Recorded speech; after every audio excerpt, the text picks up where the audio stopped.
Oke, anak-anak semuanya, apa kabar? Baik. Nah, ini awal kita bertemu ya di kelas 12. Jadi kemarin kalian kelas 11, sekarang sudah naik kelas 12. Oke, kita akan belajar dalam 1 tahun ke depan akan belajar sejarah Indonesia. Ya, kalian semua sudah punya buku paket kan? Nah, oke. Sebelum kita mulai, apakah sudah bersih nih kelas? Ya, dari satu ya. Di laci sudah ada apa? Ada sampah nggak? Ada ya. Oke. Sebelum kita mulai pembelajaran kita hari ini, ada baiknya kita menyerahkan diri kepada Allah Subhanahu Wa Taala. Kita berdoa dulu. Fauzan, bisa silakan tolong pimpin doa. Sebelum kita mulai belajar, mari kita berdoa. Doa dimulai.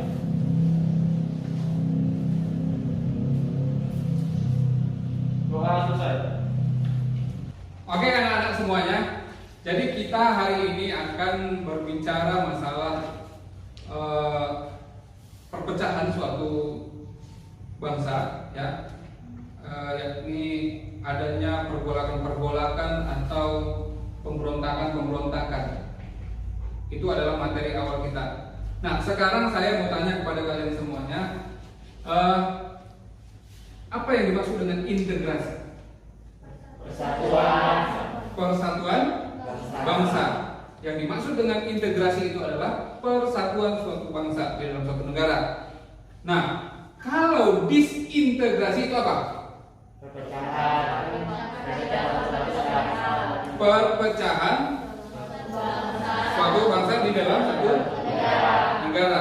Nah, sekarang di dalam buku kalian buka halaman pertama, ya.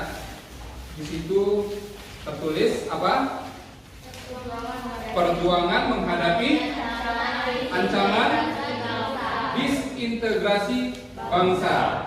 Ya, jadi di negara kita ini dulu, ya, pernah yang namanya ada perpecahan-perpecahan. Ya, setelah 45 kita merdeka, kita bersatu untuk memperjuangkan kemerdekaan. Setelah itu ada terjadi perpecahan dengan dibuktikan dengan adanya pergolakan-pergolakan di beberapa daerah di Indonesia. Nah, itulah yang dimaksud dengan disintegrasi bangsa. Ya, jadi ada pergolakan-pergolakan. Karena pergolakan ini terjadi akibat apa? Kira-kira? Konflik ya, konflik. Perbedaan pendapat. Jadi pergolakan ini adanya perbedaan pendapat di satu golongan dengan pemerintah mungkin, begitu. Jadi kebijakan pemerintah tidak disetujui dari beberapa golongan. Nah, golongan inilah yang memberontak untuk mewujudkan keinginannya, ya. Nah, sebelum kita ke inti, saya persiapkan dulu slide-nya, ya, PowerPoint-nya.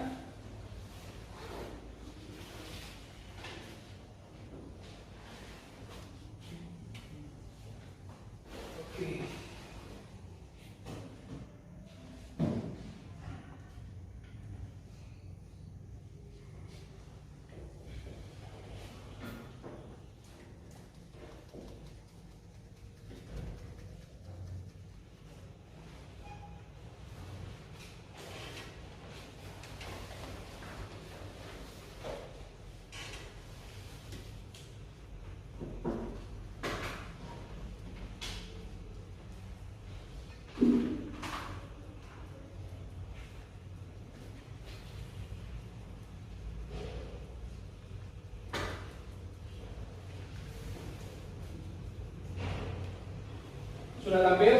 Sebelum tampil saya bagikan dulu bahan ajarnya ya. Bahan ajarnya walaupun sudah ada materinya di buku paket kalian, saya akan memberikan satu tambahan bahan ajar.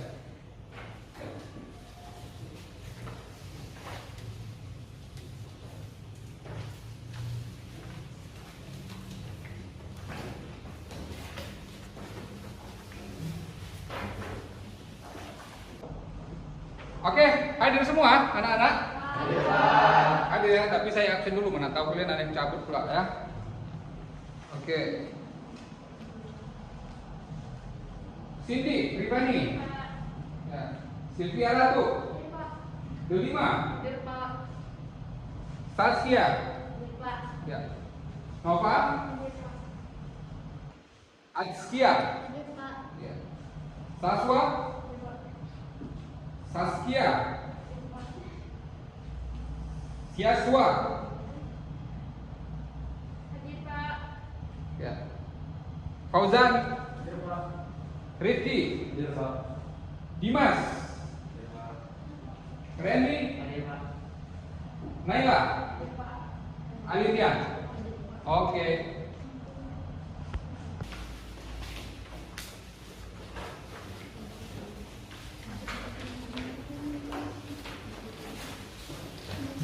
Sudah kelihatan ya?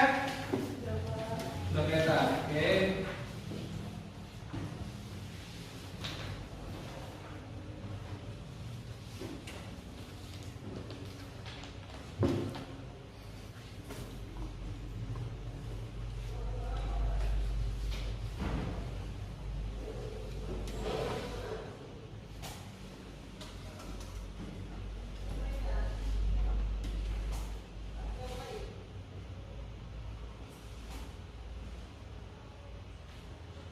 Ya, perjuangan menghadapi ancaman disintegrasi bangsa ya. Ya. Nah, tadi kita sudah mulai apa itu disintegrasi bangsa, suatu keadaan di mana suatu bangsa menjalani perpecahan. Ya. Oke. Nah, kita lihat di PowerPoint di atas ya. Ada tiga ya. Ada tiga jenis pergolakan yang terjadi di Indonesia, ya, yaitu berdasarkan ideologi yang pertama, yang kedua berdasarkan kepentingan, dan yang ketiga berdasarkan sistem dari pemerintahan itu sendiri, ya. Jadi yang pertama, sekarang yang kita bahas itu adalah yang pertama, ya. Yang pertama itu adalah ideologi, yaitu adanya pergolakan PKI Madiun di tahun 1948 ya. Yang kedua DITII ya. Di DITII ini nanti ada di beberapa daerah ya. Setelah itu nanti di akhirnya nanti ada G30S PKI ya. Kenapa dikatakan ideologi, pergolakan yang berdasarkan ideologi? Pada perbedaan cara pandang dalam suatu bernegara. Karena perbedaan cara pandang dalam satu negara. Ya, jadi mereka ini mempunyai pemahaman sendiri. Ya, mereka mempunyai pemahaman sendiri. Seperti PKI, pemahamannya adalah komunis, sosialis. Ya, jadi mereka ingin negara kita ini tidak lagi berdasarkan Pancasila. Mereka ingin negara kita ini adalah negara yang berdasarkan komunis. Ya. Jadi mereka berjuang gimana caranya supaya negara Indonesia ini adalah negara yang komunis. Nah, itu. Oke, berikutnya adalah DITII ya. DITII kepanjangannya dari Darul Islam Tentara Islam Indonesia ya. DITII ini dia menginginkan bahwasanya negara kita ini menjadi negara yang Islam di Indonesia yang berdasarkan hukum Islam ya. Yaitu makanya dikatakan ideologi. Namun terakhirnya nanti ada PKI itu juga sama dari tahun 48 sampai seterusnya. Itu nanti mereka ingin sebenarnya mau menjadikan negara kita ini menjadi negara komunis ya. Berikutnya berdasarkan kepentingan ya. Berdasarkan kepentingan ini mereka memberontak karena ada kepentingan dari biasanya itu dari TNI atau Angkatan Darat, ya, Angkatan Darat. Nah, di situ ada APRA, ya, pemberontakan APRA, baru ada Andi Ajis, ada RMS. Baru yang ketiga, ya, yang ketiga ada sistem pemerintahan. Maksudnya apa? Ada sistem pemerintahan yang tidak disetujui dari daerah-daerah tertentu. Makanya mereka memberontak seperti PRRI dan Permesta. Nah, itu dibagi menjadi 3. Oke, kita lanjut ya. Nah, sekarang kita di materi kita hari ini kita hanya membahas di bagian ideologi aja ya, yaitu PKI Madiun dan DII. Nah, sekarang kita bahas PKI Madiun. Nah, PKI Madiun ya, di situ tertulis latar belakangnya. Latar belakangnya itu karena perjanjian Renville. Ya, dulu di dalam perjanjian Renville itu yang menjadi perwakilan Indonesia adalah Amir Syarifuddin. Namun dengan keputusan perjanjian Renville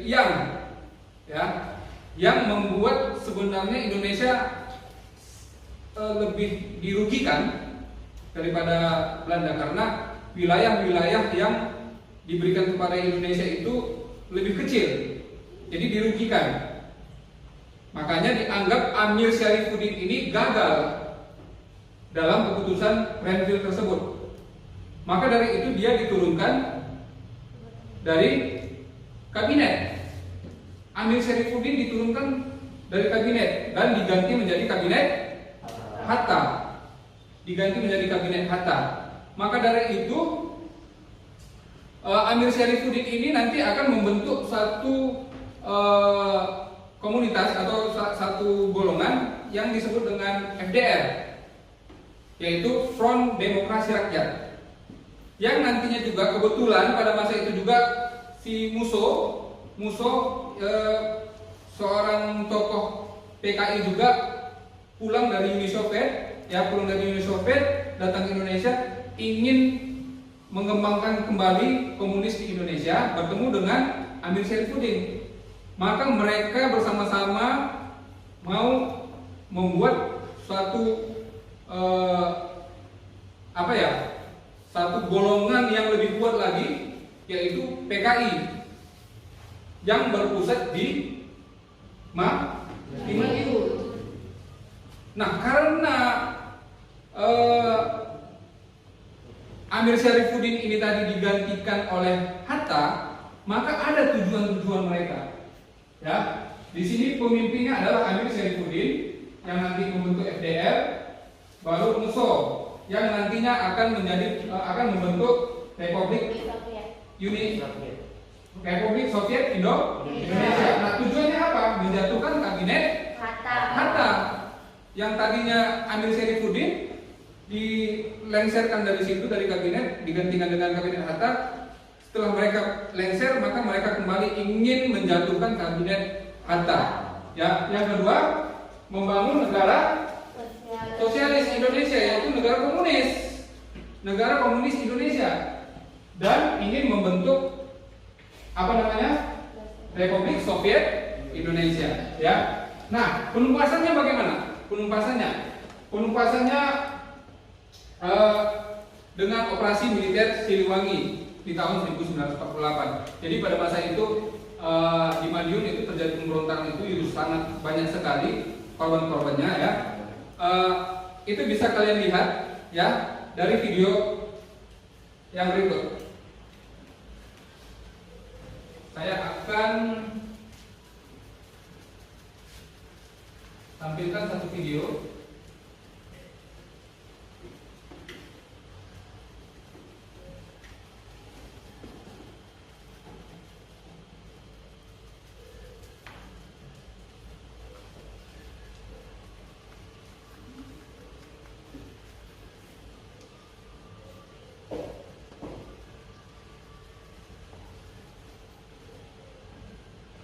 Nanti akan saya nantikan juga video-video yang lain di WA. Kalian bisa download sendiri. Belum kelihatan ya?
Sejarah perlu dipahami secara utuh dan berkesinambungan. Pemahaman sejarah yang hanya dengan membaca potongan-potongan fragmen, sementara sebagian fragmen telah dipenggal dan ditutup-tutupi, akan melahirkan pemahaman menyimpang. Tidak hanya itu, bahkan bisa memutarbalikkan fakta dalam peristiwa. Hal itu terjadi di tengah bangsa ini dalam memahami sejarah pemberontakan PKI. Jangan bilang PKI tidak bersalah. Peristiwa Madiun 1948 itu ulah biada PKI, dan betapa pahitnya omongan Kailik yang bilang ulama itu tanpa kerjaan, kitabnya yang banyak, yang bisa buat bendung Kali Ciliwung tidak berguna. Indonesia tidak butuh ulama.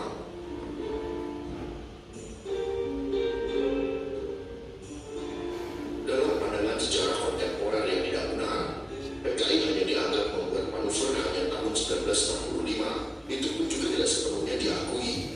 Sebab peristiwa berdarah itu dianggap hanya manuver TNI Angkatan Darat.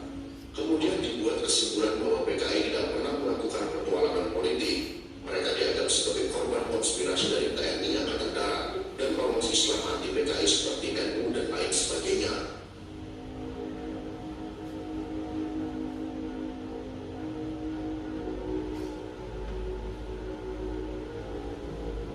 Pemberontakan PKI pertama kali dilakukan pada tahun 1926, kemudian dilanjutkan dengan pemberontakan Madiun 1948, dan dilanjutkan kembali pada tahun 1965, adalah suatu kesatuan sejarah yang saling terkait. Para pelakunya saling berhubungan. Tujuan utamanya adalah bagaimana mengkomuniskan Indonesia dengan mengorbankan para ulama dan aparat negara. Pemberontakan Madiun 1948 yang dilakukan PKI beserta Pesiku dan warga kiri lainnya menelan ribuan korban baik dari kalangan santri, para ulama, pemimpin tarekat yang dipakai secara keji. Selain itu, berbagai aset mereka seperti masjid, pesantren dan madrasah dibakar. Demikian juga kalangan aparat negara baik para birokrat, aparat keamanan, polisi dan TNI banyak yang mereka bantai saat mereka menguasai Madiun dan sekitarnya yang meliputi kawasan strategis Jawa Timur dan Jawa Tengah. Anehnya, PKI menuduh pembantaian yang mereka lakukan itu hanya sebagai manuver Hatta, padahal jelas-jelas Bung Karno sendiri yang berkuasa saat itu bersama Hatta mengatakan pada rakyat bahwa pemberontakan PKI di Madiun yang dipimpin Saudara Amir Syarifuddin itu sebuah kudeta untuk menikam Republik dari belakang. Karena itu harus dihancurkan. Korban yang begitu besar itu ditutupi oleh PKI. Karena itu tidak lama kemudian, Aidit menerbitkan buku putih yang memutarbalikkan fakta pembantaian Madiun itu. Para penulis sejarah termakan oleh manipulasi Aidit itu, tetapi rakyat, para ulama dan santri sebagai korban tetap mencatat dalam sejarahnya sendiri. Karena peristiwa itu dilupakan, maka PKI melakukan agitasi dan propaganda intensif sejak dimulainya kampanye pemilu 1955, sehingga suasana politik tidak hanya panas, tapi penuh dengan ketegangan dan konflik. Berbagai aksi teror dilakukan PKI. Para kiai dianggap sebagai salah satu dari setan desa yang harus dibabat. Kehidupan kiai dan kaum santri sangat terteror, sehingga mereka selalu berjaga dari serangan PKI. Fitnah, penghinaan, serta pembunuhan dilakukan PKI di berbagai tempat, sehingga terjadi konflik sosial yang bersifat horizontal antara pengikut PKI dan kelompok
diskriminasi. NU bersedia memaafkan PKI sejauh mereka minta maaf. NU boleh memaafkan PKI, tetapi sama sekali tidak boleh merupakan semua petualangan PKI agar tidak terjerumus dalam lubang sejarah untuk ketiga kali.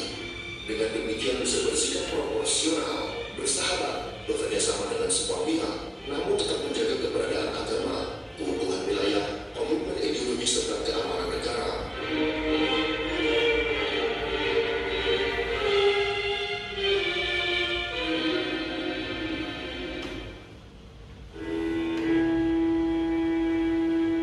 Oke, sampai di situ aja ya. Sampai di sini.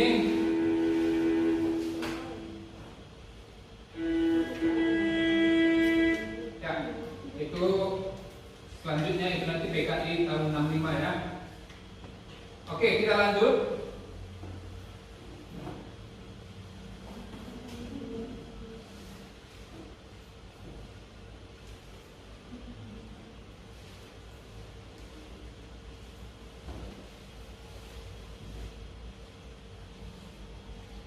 Ya, PKI Madiun. Ya. Nah, jadi setelah kalian menonton dari video-videonya, ya, begitulah dulu kejadian-kejadian pada masa pemberontakan PKI Madiun. Ya, bukan hanya angkatan darat atau orang-orang yang dianggap penting aja di Indonesia sebagai korban, rakyat sipil juga ikut menjadi korban. Begitu banyak korban-korban yang berjatuhan, termasuk itu para ulama ya di masjid juga pas orang lagi sholat itu dibantai sama mereka. Itu sangat kejam sekali. Oke. Berikutnya ada pemberontakan DITII ya. Pemberontakan DITII. Tadi kita sudah bilang apa itu DITII, siapa bisa jawab? Ya, Rifki. Darul Islam Tentara Islam Indonesia. Ya, Darul Islam Tentara Islam Indonesia. Bagus sekali, Rifki. Nah, Darul Islam Tentara Islam Indonesia ini ya juga mengadakan pergolakan di Indonesia ya, yang sebenarnya yang menjadi latar belakangnya adalah perjanjian Renville juga sama dengan PKI Madiun. Jadi pada masa perjanjian Renville kita kan dibagi menjadi negara-negara bagian. Ya, kita dibagi menjadi negara-negara bagian.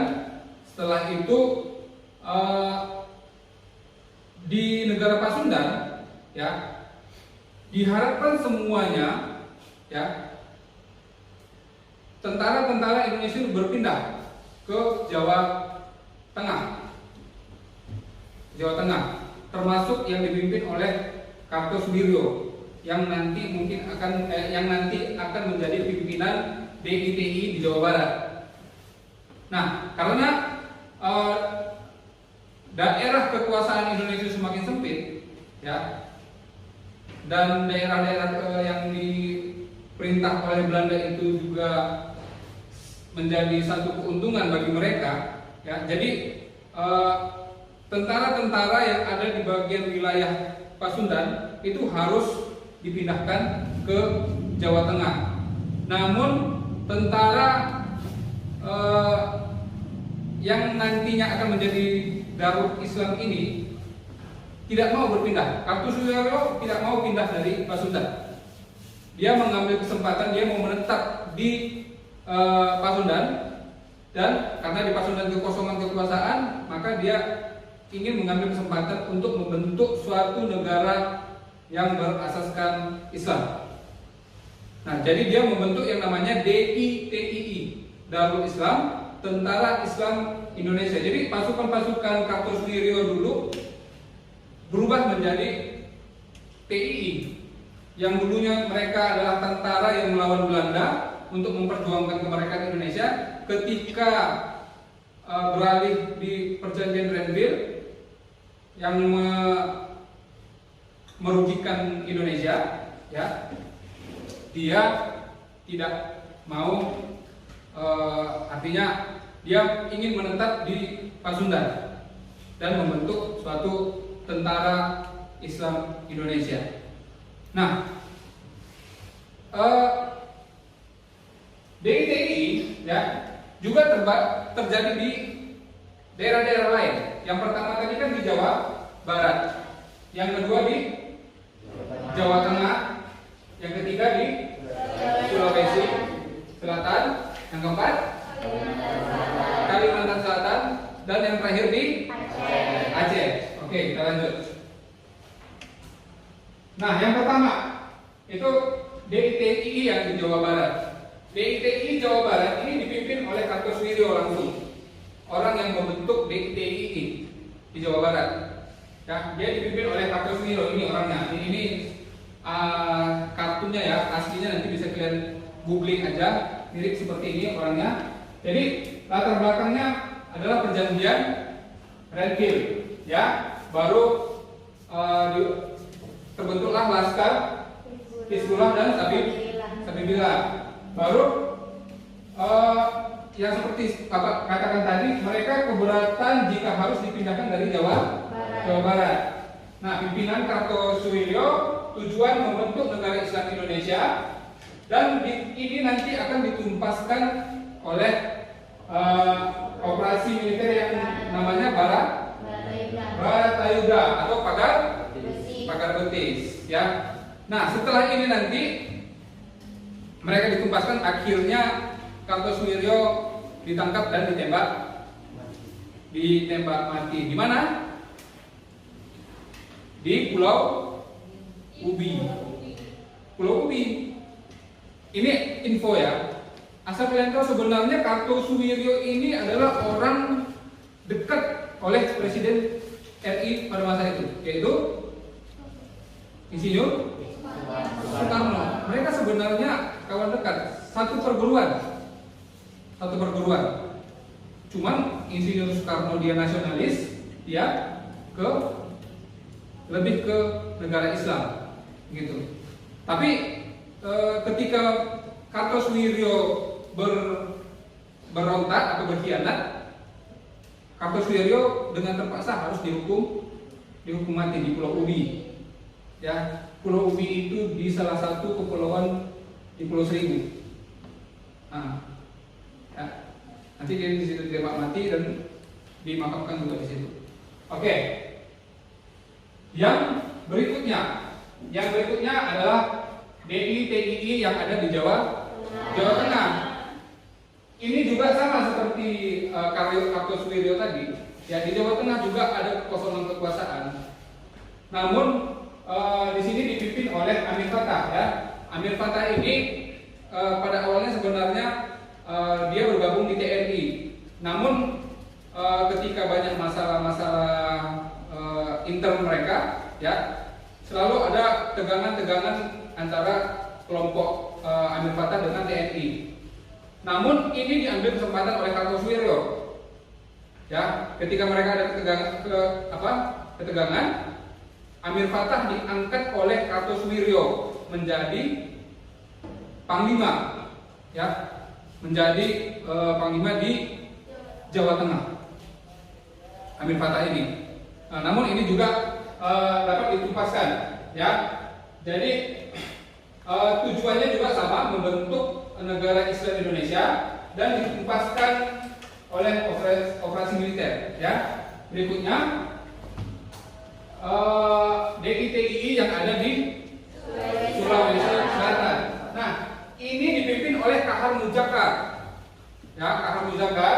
Ya, latar belakangnya dia pemberontakan ini lebih disebabkan ketidakpuasan terhadap kebijakan pemerintah. Ya, kemudian beralih dengan bergabungnya Kahar Muzakar ini menjadi membentuk suatu tentara Islam Indonesia, ya. Nah, itu. Maka tujuannya juga sama, membentuk negara Islam Indonesia, dan penumpasannya juga ditumpaskan oleh operasi militer. Yang berikutnya ada di Kalimantan Selatan. Nah, di Kalimantan Selatan ini, ya, dipimpin oleh Ibnu Hajar, ya. Jadi latar belakangnya itu adalah ketika pasukan Ibnu Hajar ini, yaitu anggota Al-Hurri Divisi 4, ya, ada sebagian dimobilisasi. Artinya demobilisasi,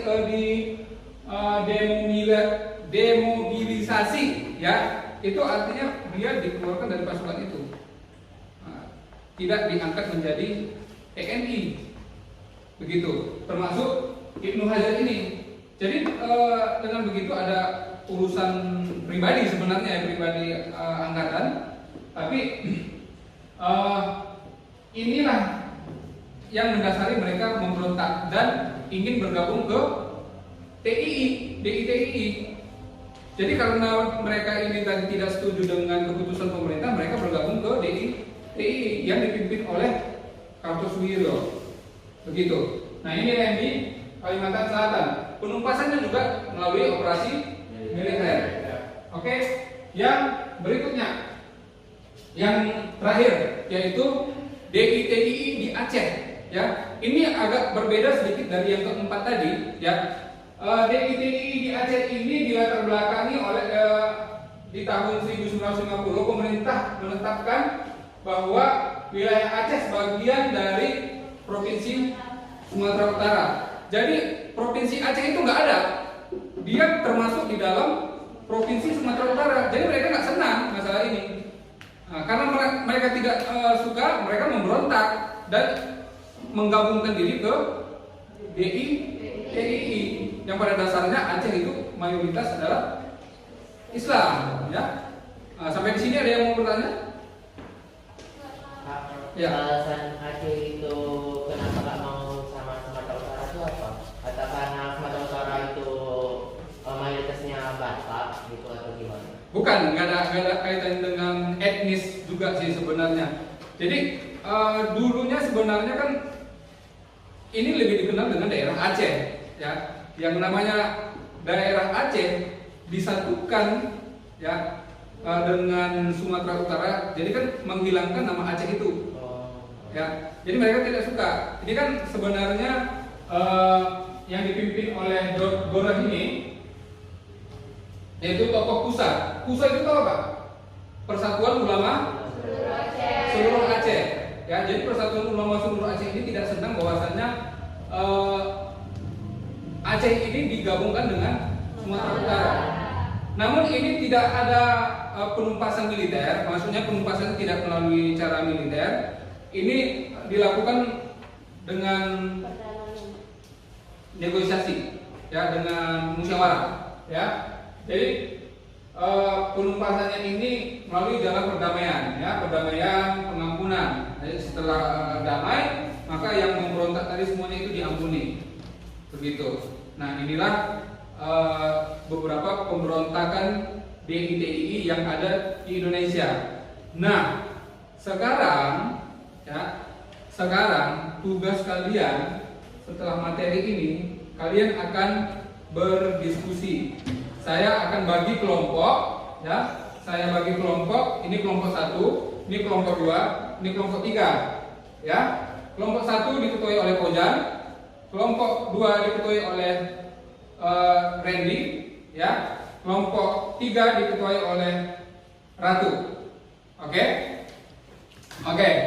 Nah, sekarang yang kelompok 1, ya, yang kelompok 1 diskusikan mengenai disintegrasi dan PKI, pemberontakan PKI di Madiun. Materinya, ya. Kalau yang kelompok 2 itu materinya DITII, ya, yang ada di Jawa Barat dan Jawa Tengah. Yang kelompok 3 kalian DITII yang ada di Sulawesi Selatan, Kalimantan Selatan, dan Aceh. Ya, itu materi-materinya. Kalian menganalisis, ya, menganalisis berbagai pergolakan yang ada di Indonesia, ya, sesuai dengan daerah-daerah yang sudah saya bagi tadi, ya. Nah, nanti kalian analisis pergolakan-pergolakannya apa itu, bagaimana latar belakangnya, ya, apa akibatnya, punya semuanya, ya. Jadi nanti kalian presentasikan, oke? Nanti kalian presentasikan, maka disitulah nanti kita ada tanya jawab, oke? Kita mulai, silakan.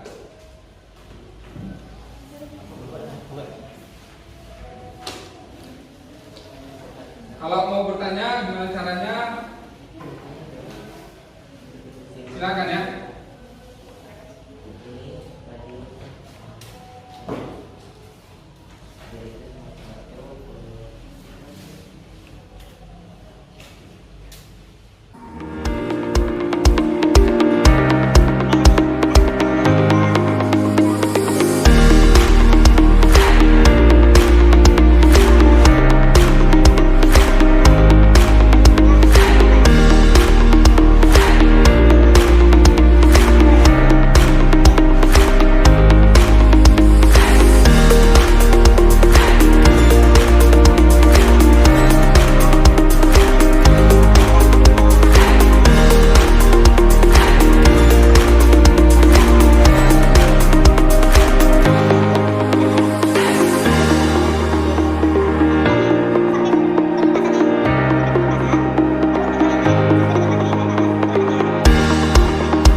Eksis di Indonesia setelah PKI Madiun karena perjuangan dari DNI dan kawan-kawan. Itu Pak, ada Saifuddin Mati Pak sudah pusat dari Indonesia menjadi Ini tahun 48 enggak? Tahun 48 ini kan dibasmi PKI Madiun. Itu DNI nya ditembak mati di situ. Dihukum mati ya. Dan musuh ditembak di tempat. Musuh. Tadi yang tujuannya untuk menjadi materi dan anak itu dibilang ada. Iya, ya, tetap ya. Jadi yang itu sambungan aja sebenarnya. Jadi yang sebenarnya intinya tujuan mereka kan sebenarnya kan untuk menjatuhkan pemerintahan dan membentuk Republik Indonesia Soviet serta menjadikan Indonesia ini seperti negara yang komunis. Ya. Soviet Indonesia, Republik Soviet Indonesia. Nah, RS ini. Jadi Republik Soviet Indonesia. Namun setelah itu, setelah di tahun 48 Amir Syarifuddin dihukum mati dan musuh juga ditembak mati, maka ada tokoh-tokoh PKI yang sisa yang dipimpin oleh DNI dan kawan-kawan ya memperjuangkan kembali PKI dan mereka pandai mengambil presiden. Perjuangan kembali mengambil pada yang terakhir. Presiden dan rakyat. Presiden dan rakyat sudah Ah, melakukan. ya. Karena ini kan orang ini kan partai sosial. Jadi orang-orang yang mengikuti PKI ini itu petani di semua. Karena negara kita itu kan negara miskin. Indonesia itu bukan negara berkembang, negara miskin. Jadi kebanyakan itu petani. Kenapa PKI bisa? Karena yang masuk ke dalam ini PKI apa yang masuk ke dalam ini apa petani, buruh. Ini mereka menyumbangkan minyak gratis. Itulah politik. Amir sama musuh sama-sama dihukum mati. Amir Syarifuddin dihukum mati, musuh ditembak mati.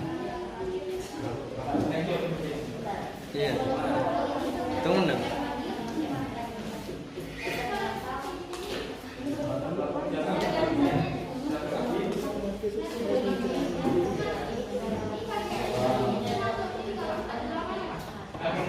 Ya. Ayo. Oke, semuanya sudah selesai? Ya, oke. Karena kalian sudah selesai, kita mulai berdiskusi. Dimulai dari kelompok satu ya. Kelompok satu, silakan mempresentasikan hasil diskusinya. Silakan. Kami dari kelompok 1 akan mempresentasikan tentang pemberontakan PKI Madiun. Nah, setelah proklamasi terjadi perpecahan Indonesia yang disebut dengan disintegrasi. Perpecahan ini dimulai dari pemberontakan PKI di Madiun pada tahun 1948. Pemberontakan ini dilatar belakangi karena gagalnya Amir Syarifuddin memimpin di Perjanjian Renville. Maka Amir diturunkan dari kabinet dan digantikan oleh kabinet Hatta. Korban-korban dari pemberontakan ini terdiri dari kiai, santri, rakyat sipil, dan warga lain yang mendukung kabinet Hatta. Pemberantasan mereka ditumpas oleh pemerintah dengan menurunkan tentara divisi Siliwangi. mereka mendesak dengan menjatuhkan hukuman mati ke Amir dan Musso ditembak mati. Terima kasih. Oke, terima kasih untuk kelompok 1 ya.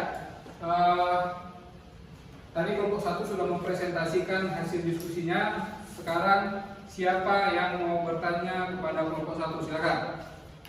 Ya, silakan. Ini kelompok 3 namanya Nova. Ya, silakan Nova. Jadi setelah terjadinya pemberontakan PKI di Madiun, kenapa pemerintah masih memperbolehkan PKI di Indonesia pada saat ini? Oke. Ya, jadi pertanyaannya, ketika PKI sudah memberontak di Madiun pada masa itu, ya itu kan negatif ya, dan punya hasil yang sangat buruk kepada bangsa kita. Kenapa pemerintah masih memperbolehkan PKI ada di Indonesia? Itu pertanyaannya. Silakan dijawab. Siapa yang bisa menjawab? Silakan. Ya. Nah, jadi tujuan utama dari pemberontakan PKI Madiun ini adalah untuk menjatuhkan Kabinet Hatta dan membentuk Republik Soviet Indonesia atau RSI. Nah, pada tahun 1948, ketika Amir Syarifuddin meninggal dunia karena dihukum mati dan Musso ditembak mati, maka muncullah tokoh-tokoh baru yang diketuai oleh DN Aidit dan kawan-kawannya yang memperjuangkan kembali, dan mereka merebut hati Insinyur Soekarno sehingga mereka dapat kembali eksis di Indonesia. Terima kasih. Oke. Itu jawaban dari kelompok 1. Oke, tepuk tangan untuk kelompok 1. Kita lanjut ke kelompok 2. Oke, kelompok 2 silakan untuk mempresentasikan hasilnya. Baik, saya akan mempresentasikan hasil diskusi kami sebagai kelompok 2. Nah, di sini kami membahas tentang DIY Jawa Barat dan Jawa Tengah. Nah, saya membacakan Jawa Barat dan Zua akan membacakan Jawa Tengah. Yang Jawa Barat itu diketuai oleh Kartosuwirjo pada tahun 1949 dikarenakan ketidakpuasan terhadap Renville atau perjanjian Renville dan membuat Indonesia menjadi negara bagian, dan hal itu menjadikan peluang untuk membuat negara Islam. Operasi penumpasan oleh militer yang disebut dengan pagar betis. Kartosuwirjo dijatuhkan hukuman mati di Pulau Ubi. Jawa Tengah tahun 1945 sampai tahun 1950 diketuai oleh Amir Fattah. Tujuannya adalah ketidakpuasan para bekas pejuang kemerdekaan, dan Amir Fattah didemobilisasi atau dikeluarkan dari TNI. Lalu ia diangkat menjadi Panglima DITII oleh Kartosuwirjo. Ditumpas oleh TNI dalam Operasi Gerakan Banteng Nasional. Sekian dari kami, terima kasih.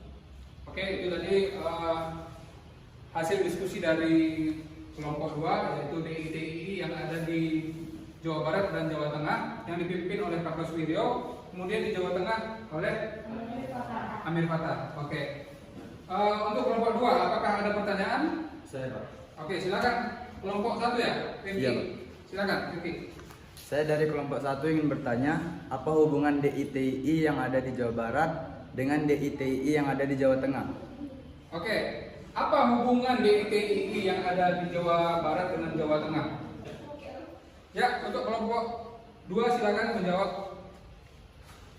Hubungan DITII Jawa Barat dan Jawa Tengah adalah Jawa Barat dan Jawa Tengah sama-sama memiliki tujuan untuk membentuk kekuasaan negara Islam, dan sebelumnya di Jawa Tengah dipimpin oleh Amir Fattah. Amir Fattah adalah bagian dari kelompok TNI, tetapi di situ Amir Fattah sedang mengalami ketegangan dengan kelompok TNI dan ia memutuskan untuk keluar dari kelompok TNI tersebut, dan kemudian Amir Fattah diangkat oleh Kartosuwirjo menjadi Panglima DITII di Jawa Tengah. Dan itulah hubungan dari DITII Jawa Barat dan Jawa Tengah. Sekian. Oke, itu jawaban dari kelompok 2. Oke, tepuk tangan untuk kelompok 2. Berikutnya kita persilahkan hasil presentasi mempresentasikan hasil diskusi dari kelompok 3. Silakan kelompok 3. Kami akan menjelaskan pemberontakan DITI. Buka masker. Pemberontakan DITI yang terjadi di daerah Sulawesi Selatan, Kalimantan Selatan, dan juga Aceh. Pergolakan yang terjadi di Sulawesi Selatan itu dipimpin oleh KH Muzakar yang terjadi karena ketidakpuasannya terhadap perjanjian Renville dan juga penolakan persoalan tentang pembubaran KGSS atau Komando Gerilya Sulawesi Selatan. Di mana KGSS tersebut telah dibentuk sewaktu Perang Kemerdekaan dan berkekuatan 16 batalion atau 1 divisi. Untuk menumpas pemberontakan ini dibutuhkan waktu yang lama hingga sampai pada tahun 1965. Di tahun inilah KH Muzakar tewas tertembak dalam suatu penyergapan. Dan selanjutnya pergolakan yang terjadi di daerah Kalimantan Selatan akan dijelaskan oleh teman saya.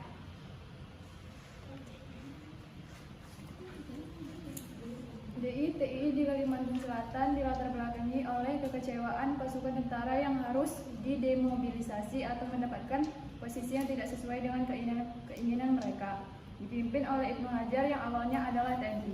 Tujuannya untuk menyalurkan aspirasi rakyat. Penumpasan dalam pemberontakan Ibnu Hajar yaitu akhirnya pemerintah menggunakan operasi militer untuk menghentikan pemberontakan DITI Kalimantan Selatan. Dan pemberontakan itu berakhir pada tahun 1965. Yang ketiga, pergolakan yang terjadi di Aceh yang dipimpin oleh Daud Beru yang dilatar belakangi oleh pemerintah yang menetapkan wilayah Aceh sebagai bagian dari Sumatera Utara. Tujuan Aceh memberontak itu karena untuk membentuk negara Islam Indonesia. Dan cara penumpasannya itu mereka menupaskannya dengan cara perdamaian ataupun musyawarah. Sekian. Oke. Ya. Oke, itu dari hasil diskusi dari kelompok 3. Yang mau bertanya untuk kelompok 3 silakan. Saya kasih kesempatan untuk bertanya. Siapa yang mau bertanya? Ya, silakan. Namanya siapa? Safwa Aurania. Ya, siapa ya? Safwa, ya. Silakan. Kenapa cara penumpasan di Aceh berbeda dengan DITI yang lain? Ya, pertanyaannya, kenapa cara penumpasan DITI di Aceh berbeda dengan DITI di daerah lain? Kalau di daerah lain kan itu dengan operasi militer ya. Kalau di Aceh dengan perdamaian, ya, musyawarah, dilakukan dengan cara yang baik. Nah, kenapa berbeda? Kenapa nggak semuanya seperti itu? Silakan dijawab. Pemberontakan di setiap daerah berbeda-beda karena sedangkan di Aceh pemberontakan tersebut terjadi karena kekecewaan Daud Beru kepada pemerintah yang menetapkan wilayah Aceh sebagai bagian dari Provinsi Sumut hingga tanggal akhirnya penumpasan pemberontakan ini pada tahun 1959 dengan cara perdamaian. Terima kasih. Ya, itu tadi jawaban dari kelompok 3 ya. Bagaimana kelompok yang bertanya? Puas dengan jawabannya? Kurang ya? Kurang. Maksudnya di sini ya. Kenapa berbeda? Kenapa di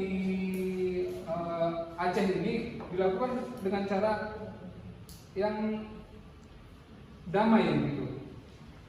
Kenapa di daerah lain itu tidak bisa dilakukan dengan cara yang damai juga? Kenapa? Silakan. Kan tipe atau pekerjaan pemberontak di setiap daerah itu kan beda-beda. Nah, sebenarnya pemerintah sudah menempuh untuk pemberontakan itu dengan cara baik, namun nggak berhasil, sehingga menupasnya dengan cara militer. Aceh itu kan negara para ulama. Jadi pemerintah itu berhasil Daerah bukan negara, daerah. Oh iya. Yang Aceh itu kan daerah yang dipimpin oleh para ulama, sehingga para pemerintah berhasil bernegosiasi kepada para ulama tersebut dengan cara damai, sehingga para pemberontak yang di Aceh diampuni, dan disinilah Aceh menjadi daerah istimewa. Maka dari itu penumpasan di daerah Aceh itu diselesaikan dengan cara perdamaian ataupun musyawarah. Oke, itu hasil jawaban dari kelompok 3. Oke, tepuk tangan untuk kelompok 3.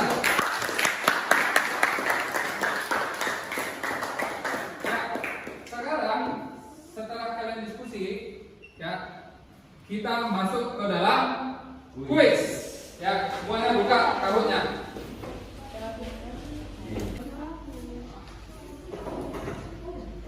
Oke, buka karutnya.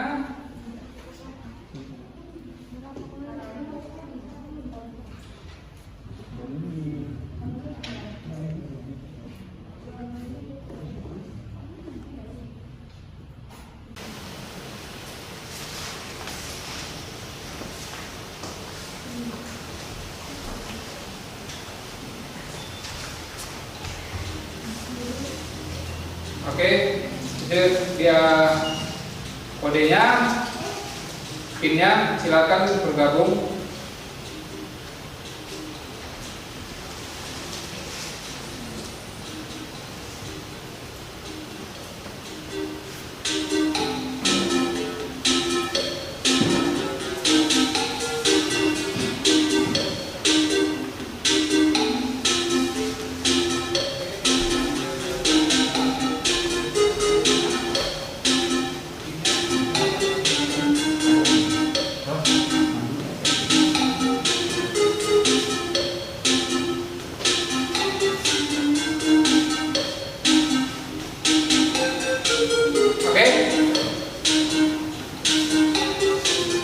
Udah ya, start ya. Nah, sudah masuk semua kan? Oke.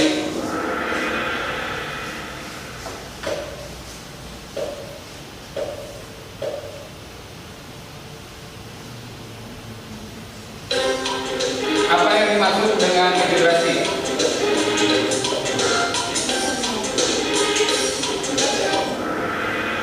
Ya, ada dua yang salah ya. Siapa? Oke, Via mana Via nih? Ya, Via nilainya paling atas ya. Lanjut. Di bawah ini pergolakan di Indonesia atas dasar ideologi kecuali.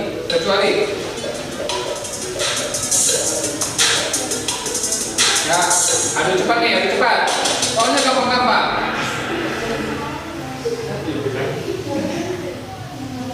Ya, ada juga yang banyak juga yang salah ya. Ya. Kita lihat siapa ya didahului oleh Saskia. Oke, soal berikutnya. Siapakah pimpinan PKI di Madiun yang sempat menjadi perwakilan Indonesia di perjanjian Renville? Oke, ada juga yang salah nih, 2 orang. Ya, disusul kembali oleh Via ya, ini kejar-kejaran ini. Oke, lanjut. Pertanyaan keempat. Latar belakang terjadinya pemberontakan di DIY. Ayo, jangan salah jawab. Oke.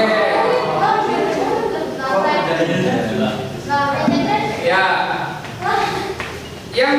Yang peta itu warna hijau, keinginan rakyat Indonesia menjadi negara Islam. Kan DIY kan nggak semuanya.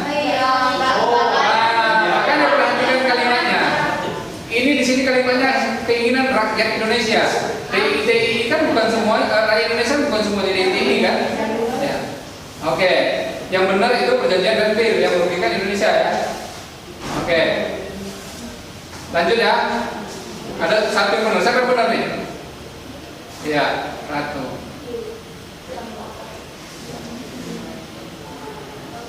Belum, nggak bergerak ya. Next. Pertanyaan terakhir.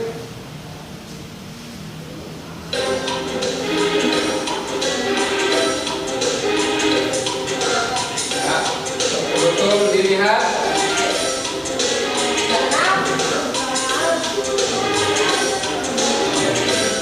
Betul dilihat.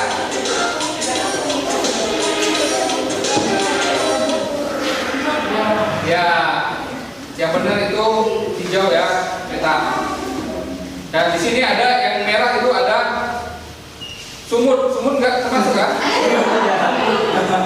Sumut. Baru yang biru ada Kalimantan Barat. Kalimantan Barat. Maka nggak termasuk. Yang kuning ada Maluku. Nggak termasuk ya. Oke. Kita lihat siapa juaranya. Juara 3 Saskia.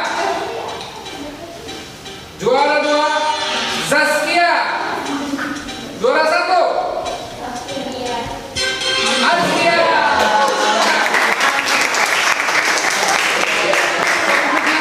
Semuanya kali ini unik ya juara-juaranya. Kia semua. Saya buat kelas ini namanya kelas Kia. Nanti mobilnya semua mereknya Kia. Oke ya. Oke, quiz kita selesai ya. Kita masuk ke evaluasi ya. Nah, evaluasi kalian nanti kalian kerjakan di rumah. Saya sudah menyiapkan soal-soalnya di Google Classroom dalam bentuk LKPD ya, dalam bentuk LKPD. Nanti kalian download dari Google Classroom, baru kalian kerjakan.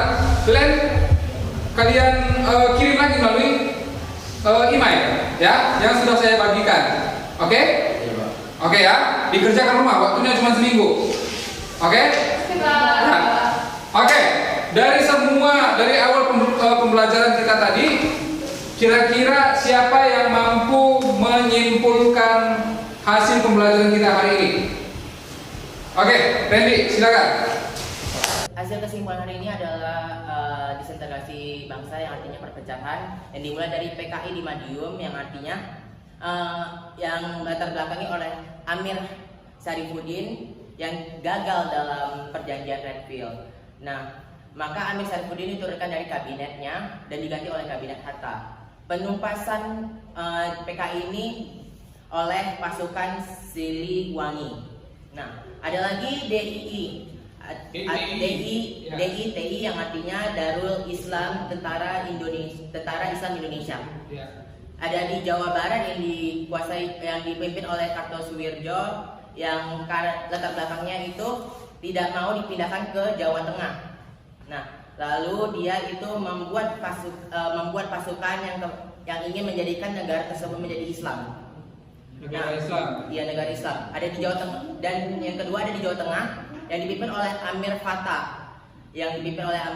Dan di Sulawesi Selatan itu dipimpin oleh Di Jawa Tengah. Iya, di Jawa Tengah tadi Amir Fattah. Di Sulawesi Selatan itu Kahar Kazar. Terus Kahar Muzakar. Terus di Kalimantan Selatan itu Ibnu Hajar. Nah, di Aceh itu ada Daud Bro. Nah, seluruh penumpasan DI atau TII ditumpas oleh operasi militer kecuali di Aceh yang ditumpas oleh jalan musyawarah. Oke, ya. Oke, jadi itu tadi kesimpulannya. Yang awalnya tadi itu pemberontakan PKI di Madiun yang tadinya Amir Syarifuddin sebagai pemimpinnya diturunkan dari kabinet dan diganti menjadi kabinet Hatta, ya. Lalu berikutnya ke DITII ya, Darul Islam Tentara Islam Indonesia ya, yang terjadi di beberapa daerah di Indonesia, Jawa Barat, Jawa Tengah, Sulawesi Selatan, Kalimantan Selatan dan Aceh. Nah, itu tadi kesimpulan dari Randy ya, tepuk tangan kepada Randy.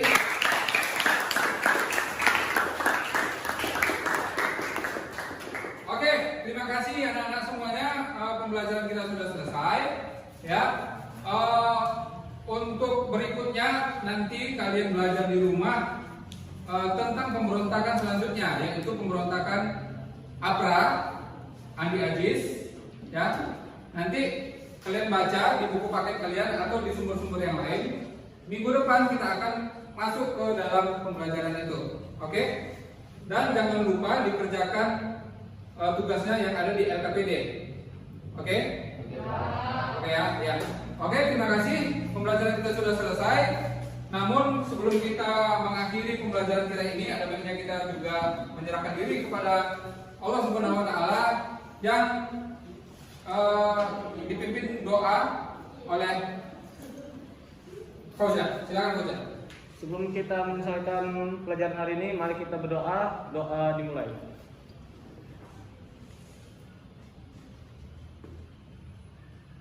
Bapak selesai. Ya, terima kasih anak-anak semuanya. Selamat siang.